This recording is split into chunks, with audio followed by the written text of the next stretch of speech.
Pertanyaannya saudara minta ular atau minta ikan? Minta batu atau minta roti? Terkadang yang saudara minta ular, Tuhan gak akan ngasih lah. Karena apa?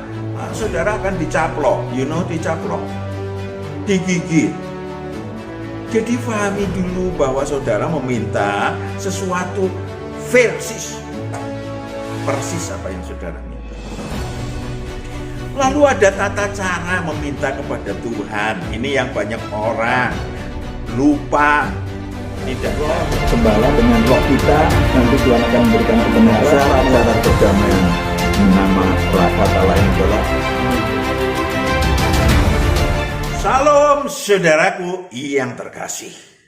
Kita jumpa lagi untuk membahas kekhawatiran dan bunuh diri, no way. Tapi kita akan menyaksikan satu lagu pujian terlebih dahulu sebelum melanjutkan. Dengarkan baik-baik.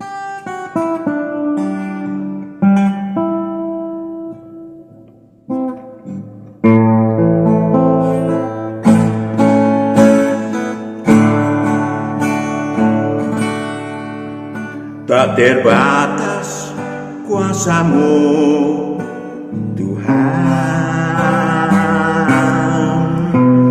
Semua dapat Kau lakukan. Apa yang kelihatan mustahil bagiku, itu sangat mungkin bagimu. Tak terbatas kuasa-Mu, Tuhan.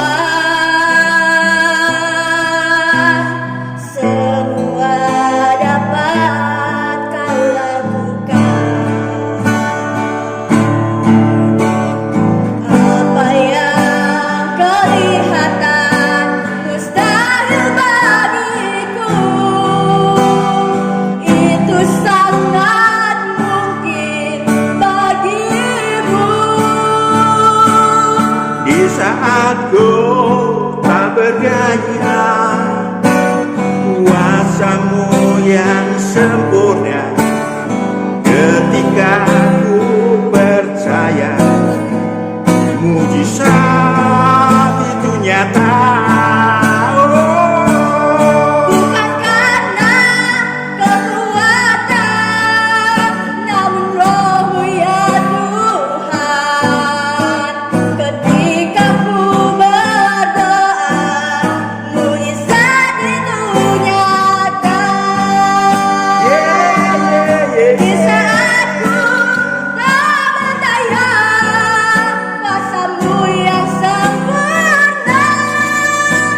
Ketika ku percaya, mujizat itu nyata. Bukan karena kekuatan, namun Roh-Mu ya Tuhan.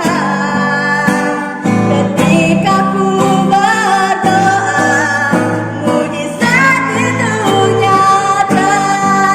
Mujizat itu nyata. Ketika ku berdoa, ketika ku berdoa,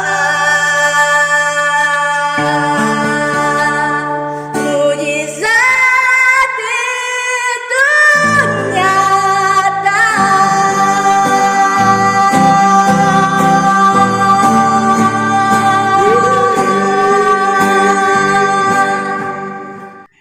Saudaraku yang kekasih, Pak Matius tidak akan membahas manusia-manusia yang marah bunuh diri belakangan ini. Ada yang lompat dari lantai sekian dari apartemen, ada yang menembak diri dan lain-lain. Kita lebih fokus pada mungkinkah diri kita juga memiliki kecenderungan serupa. Begini loh, kalau saudara bertanya kepada yang bunuh diri, oh nggak bisa dong, iya nggak bisa, cuman maksud saya logika saja. Coba apakah mereka merencanakan setahun sebelumnya? Tidak. 6 bulan sebelumnya tidak juga. Ya kan? Jarang yang merencanakan bunuh diri 1 bulan sebelumnya, itu juga jarang. Artinya bunuh diri bisa terjadi ketika roh-roh jahat, ini dari kacamata ilahi, roh-roh jahat mampu untuk mendorong si manusia melakukan apa yang disebut membunuh dirinya. Kenapa? Secara garis besar saya ingin sampaikan, kekhawatiran itu yang utama. Kekhawatiran. Mengapa sih harus khawatir? Kita sudah membahas kedua kalinya ya. Kayak dulu kekhawatiran yang membunuh dirimu, yang sekarang kekhawatiran dan bunuh diri. Hampir sama tapi berbeda. Kita akan bahas dari warna yang berbeda, kebenaran yang serupa tapi sesungguhnya berbeda. Kita khawatir karena kita tidak tahu apa yang akan terjadi pada diri kita, pada keluarga kita, pada harta kita, pada rencana kita, dan sebagainya. Pada hari mendatang. Dan kita tidak siap untuk menempuhnya. Itu yang pertama. Yang kedua adalah karena kita memiliki keinginan, rencana yang belum terpenuhi dan ingin dipenuhi. Apa? Ingin dipenuhi. Maksa dipenuhi. Yang ketiga karena termasuk manusia yang tidak mengenal Allah. Kalau Anda yang demikian khawatirnya penuh kekhawatiran, maka saudara termasuk manusia yang tidak mengenal Allah. Matius 6 ayat 32. Matius 6 ayat 32. Semua itu dicari bangsa-bangsa yang tidak mengenal Allah, akan tetapi Bapamu yang di surga tahu bahwa kamu memerlukan semuanya itu. Bapamu yang di surga tahu kamu memerlukan semua itu. Itu kalau kita memang memiliki Allah, apapun agama saudara. Apakah akibat kekhawatiran bunuh diri? Tidak hanya. Saudara, kekhawatiran menyebabkan menghimpit firman Tuhan, membuat tidak berbuah. Ya, firman Tuhan kita dengar, haleluya, amin. Tetapi tidak berbuah. Begitu kekhawatiran datang, waduh, lost control. Hilang itu semuanya. Ya, tidak sempat menyerap apalagi melakukan firman Tuhan. Ya, boro-boro memberitakan, melakukan aja kagak. Hati kita lebih banyak bahkan terkadang sepenuhnya pada kekhawatiran dunia. Ya, pada kekhawatiran dunia. Maka firman Tuhan pun mudah-mudahan yang sekarang ini nemplok dalam diri kita sehingga musnah semua kekhawatiran. Amin. Iblis yang kedua, iblis selalu berusaha agar manusia tetap dalam pelukannya. Mereka mencoba melalui keinginan manusia. Ya, jadi bukan karena Tuhan. Allah tidak pernah mencobai. Yang mencobai keinginanmu sendiri. Yakobus 1 ayat 14 sampai 15 supaya diperhatikan ini. Jadi dari diri kita itu kekhawatiran. Yakobus 1 ayat 14 sampai 15. Tetapi tiap-tiap orang dicobai oleh keinginannya sendiri. Oleh keinginannya sendiri. Karena ia diseret dan dipikat olehnya. Yes. Diseret dan dipikat olehnya. Oleh keinginan itu sendiri. Lanjut. Dan apabila keinginan itu telah dibuahi, ia melahirkan dosa. Ketika dilaksanakan melahirkan dosa. Dan apabila dosa itu sudah matang, ia melahirkan maut. Yes. Saudaraku yang kekasih, iblis sekali lagi berkali-kali mencoba untuk mengambil damai sejahtera dari diri manusia supaya saling membunuh dan bunuh diri. Kita baca Wahyu 6 ayat 3 sampai 4. Wahyu 6 ayat 3 sampai 4. Dan ketika anak domba itu membuka meterai yang kedua, aku mendengar makhluk yang kedua berkata, "Mari." Dan majulah seekor kuda lain, seekor kuda merah padam, dan orang yang menungganginya dikaruniakan kuasa untuk mengambil damai sejahtera. Mengambil damai sejahtera Dari atas bumi, sehingga mereka saling membunuh. Mereka saling membunuh, baik membunuh, dibunuh, atau bunuh diri. Itu karena tidak ada damai sejahtera, saudaraku yang kekasih. Mari mulai kita bentuk damai sejahtera itu kembali kalau udah kosong. Yang ketiga, si manusia mudah menerima tawaran iblis tentang kerajaan dunia. Ya kan? Tadi sudah disampaikan bagaimana roh-roh jahat diperintahkan oleh iblis untuk menawarkan kerajaan dunia.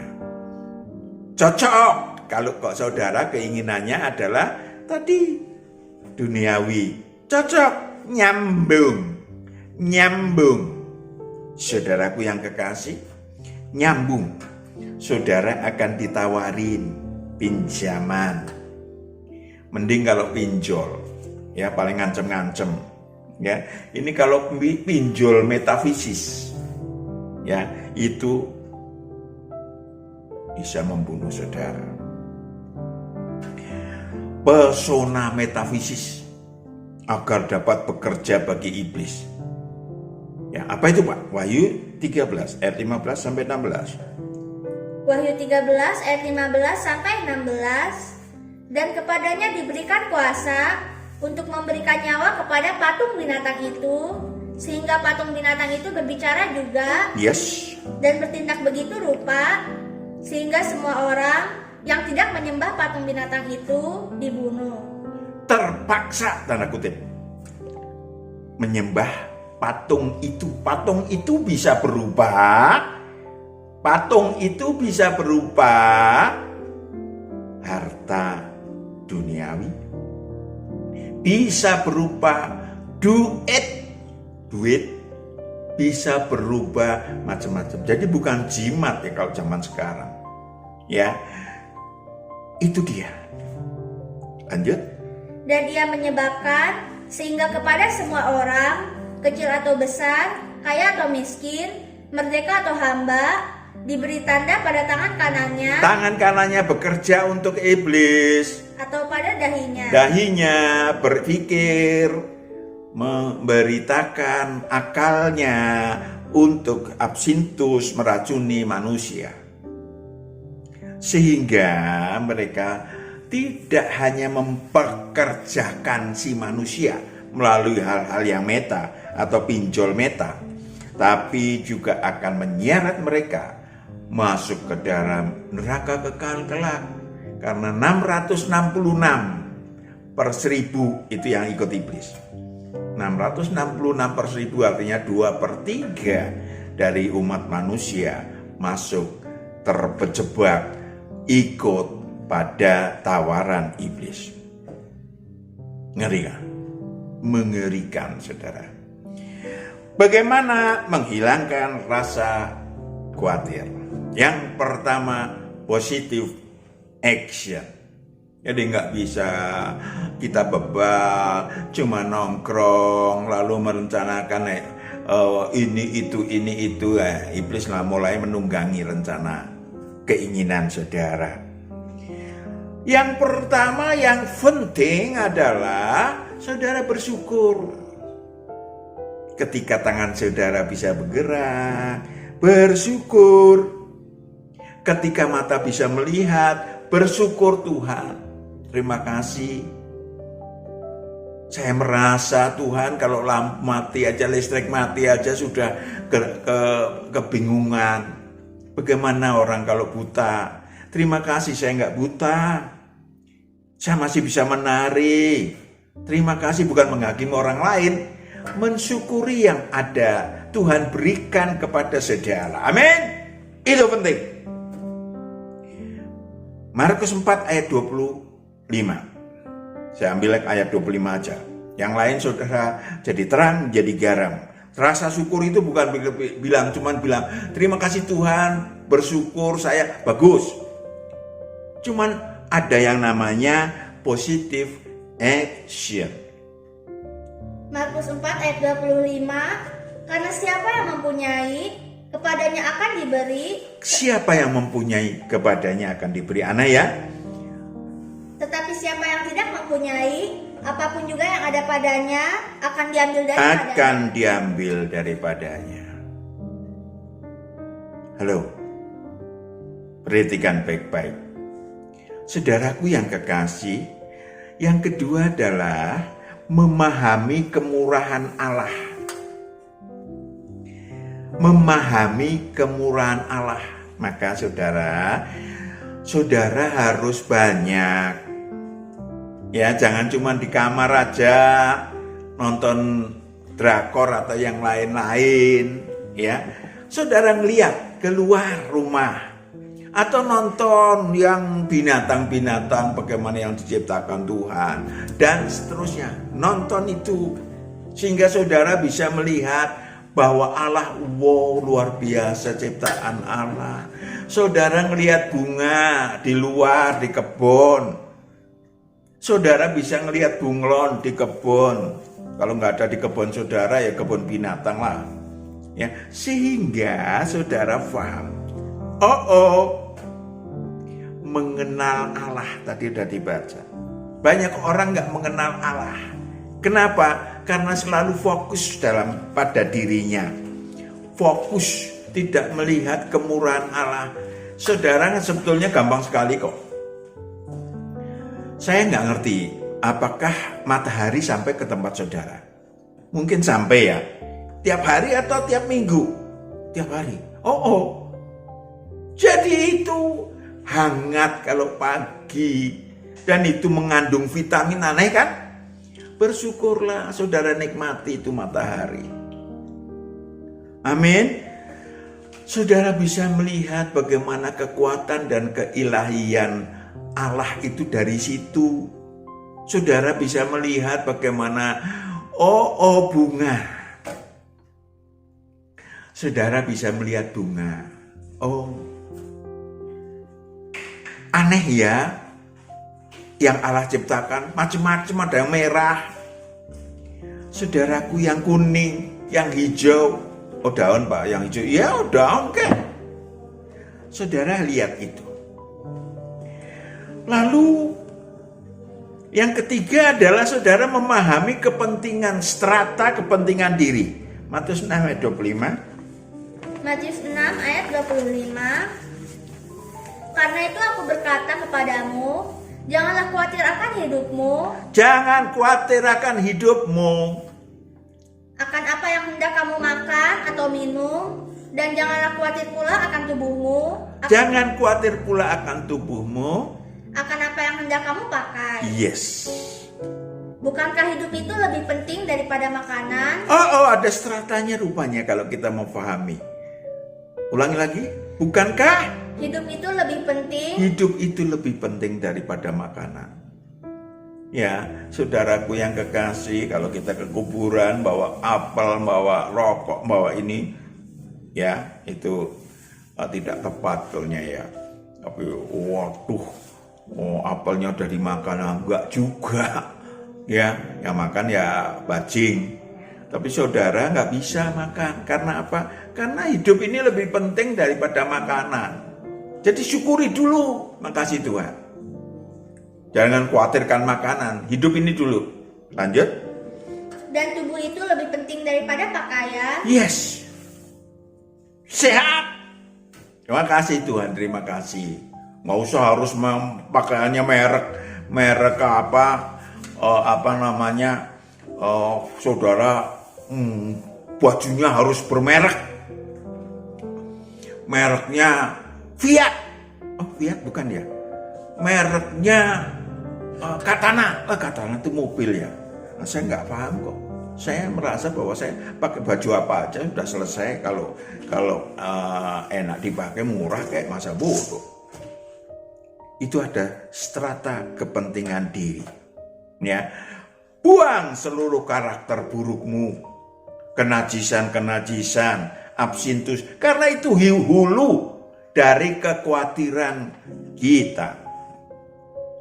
Ada keserakahan, itu hulu kekhawatiran. Ada iri hati, itu pemicu kekhawatiran. Ada hawa nafsu, ada kesombongan, ada hatinya berada di harta, hedonisme, itu semua menimbulkan kekhawatiran. Saudaraku yang kekasih, yang kedua, meminta dengan benar kepada Tuhan. Ya, Matius 7 ayat 7. Matius 7 ayat 7, mintalah maka akan diberikan kepadamu, carilah maka kamu akan mendapat, ketoklah maka pintu akan dibukakan bagimu. Oh, ada action yang positif rupanya. Ya, tidak hanya cuma meminta-minta, ada action yang positif, tapi yang selanjutnya ada hal yang perlu saudara pahami, yakni Karena setiap orang yang meminta, menerima, dan setiap orang yang mencari, mendapat, dan setiap orang yang mengetok, baginya pintu dibukakan. Lanjut. Adakah seorang daripadamu yang memberi batu kepada anaknya jika ia meminta roti, atau memberi ular jika ia meminta ikan? Pertanyaannya, saudara minta ular atau minta ikan? Minta batu atau minta roti? Terkadang yang saudara minta ular, Tuhan gak akan ngasih lah. Karena apa? Saudara akan dicaplok, dicaplok, digigit.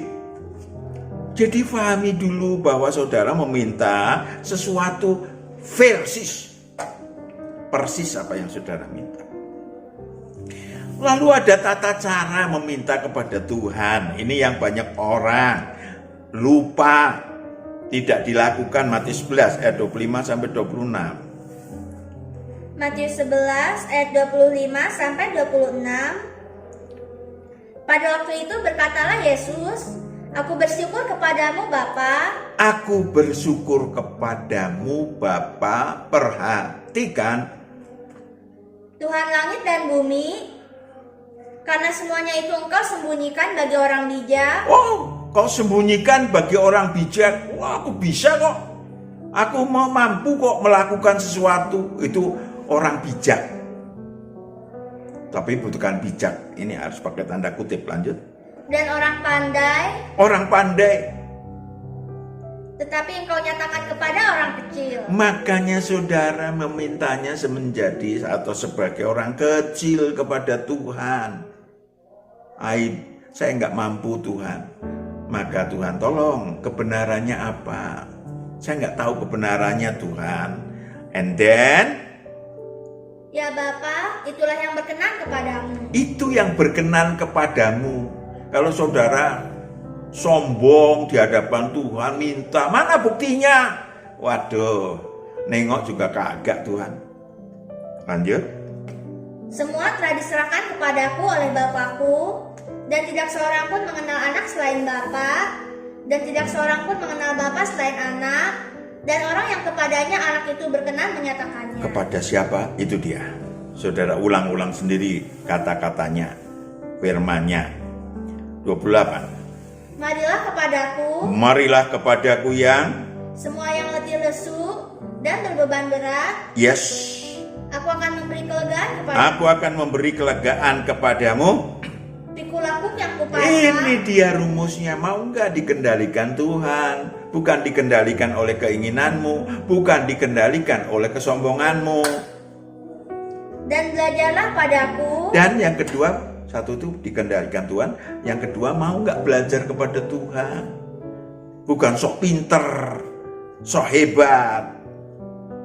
Karena aku lemah lembut dan rendah hati, dan jiwamu akan mendapat ketenangan. Dia sudah memberikan contoh 2000 tahun yang lalu. Amin. Yang terakhir, safety first and last. Tidak hanya safety first, Shiftelas. Saudaraku, memang sulit sekali terbebas dari masalah, penyakit, musibah, kecelakaan, kematian. Apa yang harus diperbuat untuk mengatasi, menghindarinya? Ada orang yang berpikir kalau bunuh diri mati ada selesai. Oh no saudara, panjang dan mengerikan. Kalau mati seseorang bunuh diri, rohnya masuk siksa kubur, alam maut. Kemungkinan besar masuk neraka kekal kelak. Bodoh. Maaf, bukan saya marah kepada saudara. Orang yang demikian itu melakukan suatu kebodohan. Untuk itu ada yang saudara dapat lari positif. Oh, lari positif, Pak? Ya, ada penolong yang handal. Saudara butuh penolong yang handal. Enggak cukup bodyguard.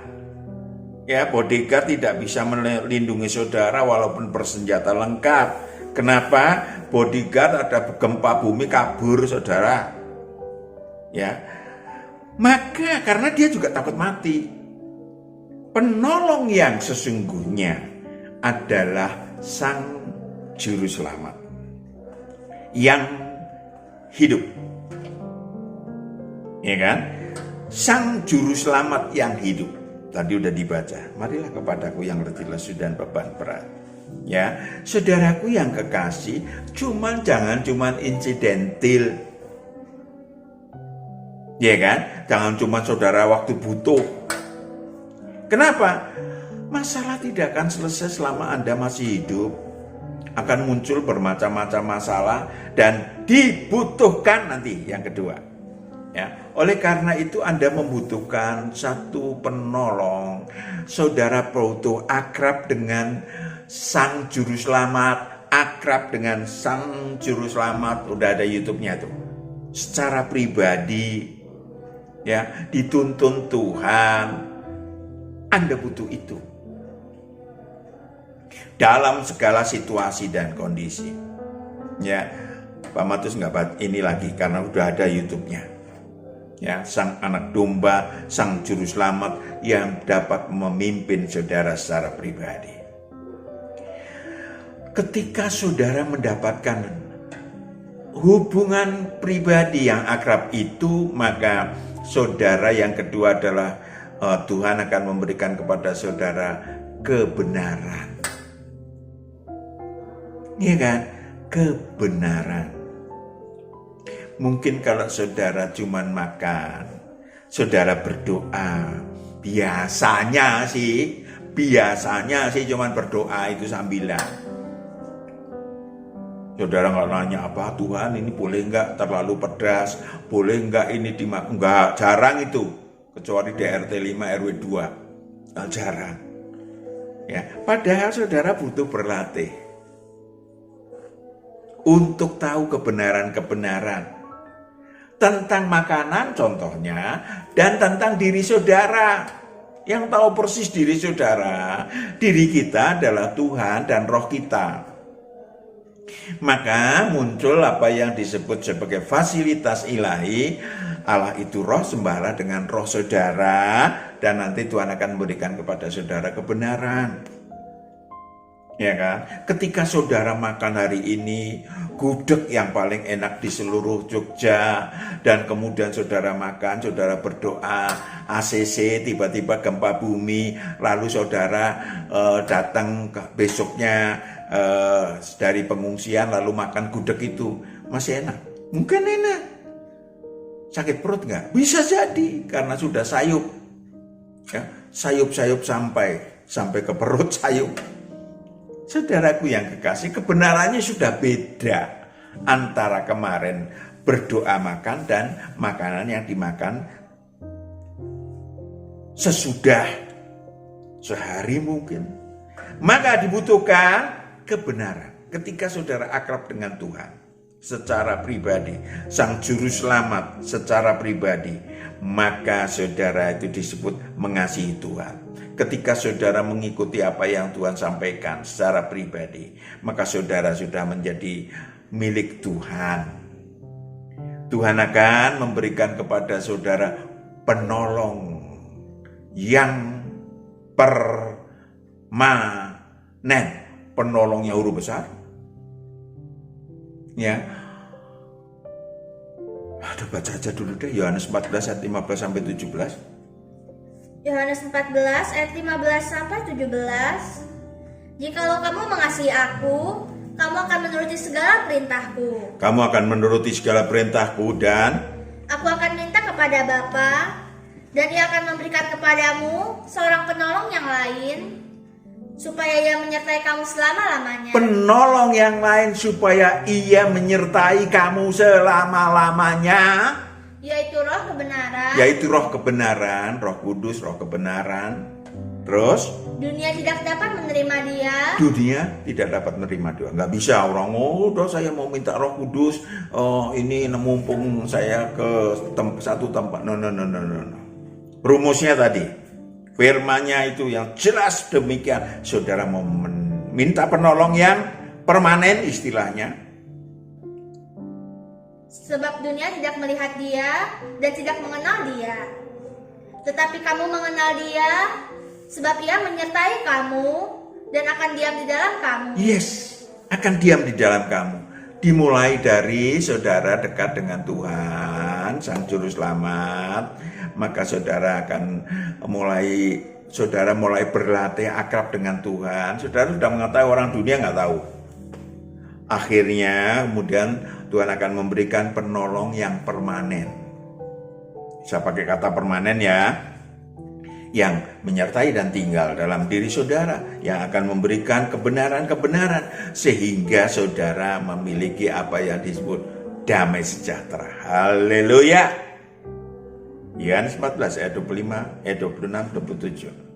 Yohanes 14 ayat 26 sampai 27. Tetapi penghibur, yaitu Roh Kudus, yang akan diutus oleh Bapa dalam namaku, Dialah yang akan mengajarkan segala sesuatu kepadamu. Mengajarkan segala sesuatu kepadamu, baik jasmaniah, khususnya ilahiyah.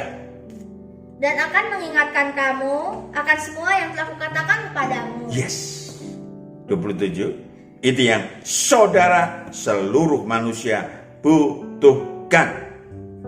Damai sejahtera kutinggalkan bagimu, damai sejahtera kuberikan kepadamu. Dan apa yang kuberikan tidak seperti yang diberikan oleh dunia kepadamu. Yes.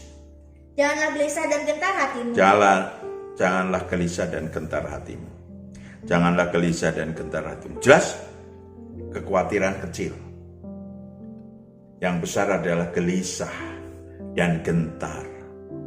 Maka saudara memasuki kerajaan Allah yang jauh dari gempuran-gempuran roh-roh jahat yang tinggal di luar kubu kerajaan Allah. Amin. Apa itu Pak? Kerajaan Allah sudah ada YouTube-nya.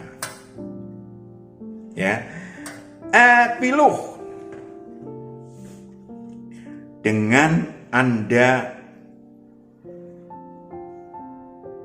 melakukan kebenaran-kebenaran tadi, melangkah atas kebenaran-kebenaran yang kita bahas barusan, vertikal, horizontal, maka roh-roh jahat yang pernah tinggal dalam diri kita mungkin dulu tidak akan dapat kembali.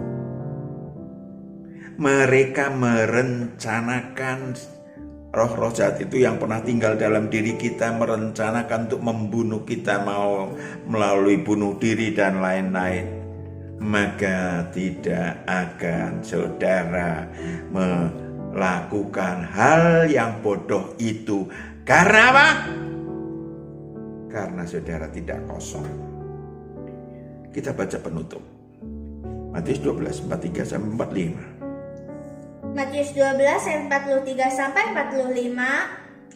Apabila roh jahat keluar dari manusia, ia pun mengembara ke tempat-tempat yang tandus, mencari perhentian, tetapi ia tidak mendapatnya. Yes, mereka di luar aktif, saudara, di luar diri manusia. Walaupun sudah diusir oleh Tuhan, mereka aktif mengelilingi. Lanjut. Lalu ia berkata, aku akan kembali ke rumah yang telah kutinggalkan itu. And then, Maka pergilah ia dan mendapati rumah itu kosong, bersih tersapu, dan rapi teratur. Lalu ia keluar dan mengajak 7 roh lain yang lebih jahat daripadanya, dan mereka masuk dan berdiam di situ. sehingga Maka akhirnya keadaan orang itu lebih buruk daripada keadaannya semula. yes. Judulnya tadi kekhawatiran dan bunuh diri. Kekhawatiran lenyap ketika saudara aktif akrab dengan Tuhan. Amin. Akrab dengan Tuhan. Isi kehidupan saudara bersama Tuhan dengan aneka kebenaran. Dan kemudian saudara akan jauh dari roh-roh jahat yang pernah tinggal. Amin. Kita berdoa, Bapa di surga, anak-anakmu yang mendengarkan kebenaran ini, yang memberkati, memberteraikan kebenaran ini ke dalam roh, tubuh, dan jiwa anak-anakmu, sehingga anak-anakmu boleh berjalan bersama Tuhan, jauhkan dari kebodohan-kebodohan yang membahayakan kehidupannya. Dalam nama Yesus Kristus kita berdoa dan mengucap syukur. Haleluya. Amin. Sampai jumpa. Tuhan berkati.